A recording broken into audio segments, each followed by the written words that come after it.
আমরা গেছিলাম একটু চা খেতে, আর হঠাৎ করেই সন্ধ্যাবেলায় দেখলাম যে ঘরে আলু নেই, তো ভাবলাম আলুটাও নিয়ে নেওয়া যাক।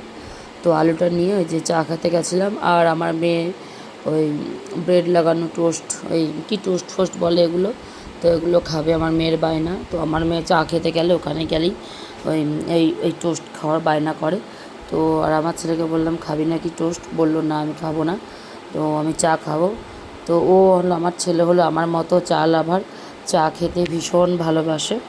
তো আমি আর আমার ছেলে চা খাচ্ছিলাম, আর এদিকে এই যে আমার মেয়েকে ওর মাসি টোস্ট খাইয়ে দিচ্ছিল, আর হলো ওইদিকে আমরা চাটা নিচ্ছিলাম চা খাবো বলে।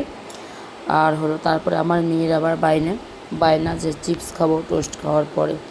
তো এই আর কি, একটু হাসি মজাক, এই আর কি, কখন মানুষ কি হয়ে যায় কার কথা কেউ বলতে পারে না। আর এদিকে তারপরে আমার বোনি চিপস খাচ্ছিলো, তো আমাকে চিপস খাইয়ে দিচ্ছিলো, বলছিল দেখ চিপসটা খেতে কিন্তু